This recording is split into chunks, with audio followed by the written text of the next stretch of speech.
Muito bom dia, que alegria estar aqui hoje, nesta sessão solene, em homenagem aos 10 anos da parceria entre a APAI do Distrito Federal e a Câmara dos Deputados, nessa maravilhosa iniciativa de integração aqui da Câmara dos Deputados com a APAI do DF. E essa sessão é requerida pelo nosso querido deputado, amigo deputado, Eduardo Barbosa, que já presidiu as APAIs do Brasil, de Minas Gerais, as APAIs da sua cidade. O Eduardo Barbosa hoje é uma referência nacional em termos da questão das APAIs para o Brasil e para todos os países por onde ele já esteve. A senhora Maria Helena Alcântara de Oliveira, a diretora pedagógica da APAI do DF, o nosso diretor-geral da Câmara, Lúcio Henrique Xavier Lopes, o senhor André Freire, diretor do Centro de Documentação e Informações da Câmara dos Deputados. Senhoras e senhores, pelo PSDB, que é o mesmo partido do Eduardo, vem aqui prestar também essa homenagem, sempre lembrando da minha APAI de Cambé, de Londrina, de Rolândia, de Araponga, de Biporã, de toda a minha região, APAIs que eu cuido há 28 anos que eu dou atenção para elas na minha região. E lembrando também que agora volta como senador da República um apaiano de primeira grandeza que vem agora como senador novamente, que é o Flávio Arnes, nosso querido amigo Flávio Arnes, muito amigo do Eduardo Barbosa também. Então é com satisfação que represento o PSDB nessa sessão, com a qual comemoramos 10 anos da parceria entre a APAI-DF e a Câmara dos Deputados. Graças à feliz iniciativa, mais uma vez faço referência, do nosso nobre colega de bancada, deputado Eduardo Barbosa. O dia 15 de dezembro de 2008 foi o marco na história da luta pela inclusão social de pessoas com deficiência intelectual no DF. Naquela data, a Câmara dos Deputados firmou com a APAI um contrato de prestação de serviço de higienização e conservação de livros e de documentos do acervo do Centro de Documentação e Informação da Casa, SEDE.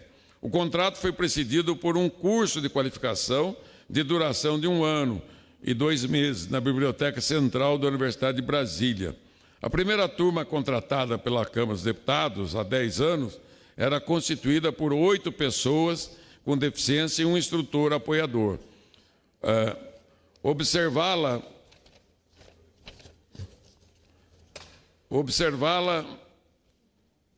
um instante só, por gentileza. Fizeram em 2 vias aqui, em 2 lados. 8 anos depois, esta casa passou a contratar também equipes inclusivas de trabalho da APAI, na área de auxílio em apoio administrativo. Hoje, há 13 auxiliares da associação trabalhando aqui, tanto no SEDE quanto na administração. Essa parceria foi tão bem-sucedida que serviu de modelo para a realização de outros convênios entre a APAI-DF e diversos órgãos públicos. Hoje, há pessoas com deficiência intelectual trabalhando em instituições como o Senado Federal, Itamaraty, Supremo Tribunal Federal e Ministério da Justiça, entre outros.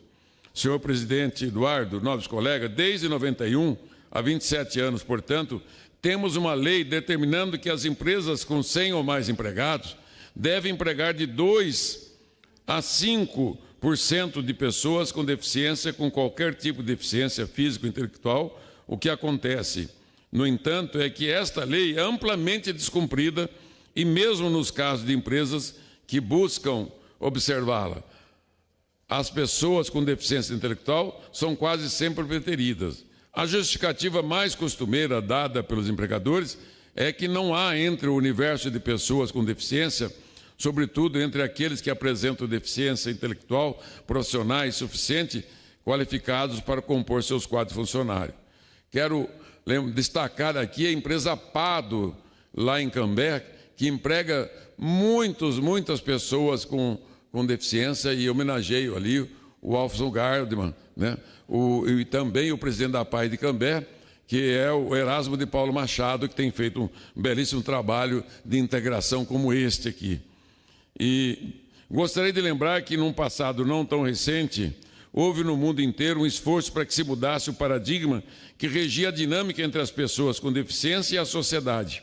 Onde antes se propugnava a integração da pessoa com deficiência à sociedade, passou-se a pregar a importância da inclusão social desse indivíduo.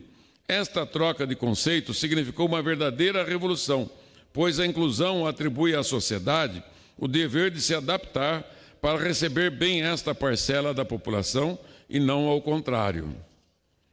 No caso do marco que hoje celebramos, houve um efetivo esforço de inclusão por parte dos dois parceiros envolvidos, a PAI-DF e a Câmara dos Deputados, pois o contrato foi precedido pela qualificação dos profissionais e buscou-se a sua inserção em áreas compatíveis com as habilidades por eles desenvolvidas. O sucesso do programa pôs em xeque preconceitos ainda muito arraigados na nossa sociedade, porque provou que, do ponto de vista da qualificação, da competência e da seriedade no cumprimento do dever, não existe qualquer diferença entre as pessoas com deficiência intelectual e outros profissionais. Senhoras e senhores, a inclusão dos brasileiros e das brasileiras com deficiência não é um favor ou uma gentileza da sociedade, mas mandamento constitucional. É a Constituição que manda. Temos uma das legislações mais avançadas do mundo sobre o tema, mas é preciso atenção e esforço permanente para que as pessoas com deficiência tenham garantido o direito de exercer plenamente a cidadania. Quero, pois, saudar a parceria pioneira, firmada há uma década pela Câmara dos Deputados e a PAI-DF, que abriu caminho para que um contingente cada vez maior de pessoas com deficiência intelectual possa exercer seu legítimo direito de participar do mundo do trabalho. Esperamos que esta bem-sucedida experiência sirva de modelo para muitos outros empregadores, tanto do setor público quanto do setor privado. Aproveito a oportunidade para reiterar o compromisso do meu partido, o PSDB, Partido da Social Democracia Brasileira, em apoiar propostas e iniciativas que tornem nossa sociedade um lugar melhor para todos os brasileiros, inclusive para aqueles que experimentam alguma deficiência de natureza física e intelectual. Também quero destacar, Eduardo, que agora o Fundeb está sendo aplicado nas APAES, lá no Paraná. E ainda há alguns prefeitos que resistem, mas já é uma norma para ser cumprida a inclusão das APAES no cálculo do percentual de recurso do Fundo de Desenvolvimento da Educação Básica. É um direito também, né, consagrado às APAES. E precisou do auxílio do Ministério Público do Estado do Paraná para que alcançássemos isto. Estou certo que este esforço resultará em ganhos para toda a população, pois as peculiaridades dos indivíduos que a compõem constituem a variedade e, portanto, a enorme riqueza da nossa sociedade. Parabenizo mais uma vez a mesa, na pessoa do deputado Eduardo Barbosa, nosso grande líder apaiano do Brasil. Que Deus abençoe abundantemente vocês e suas famílias.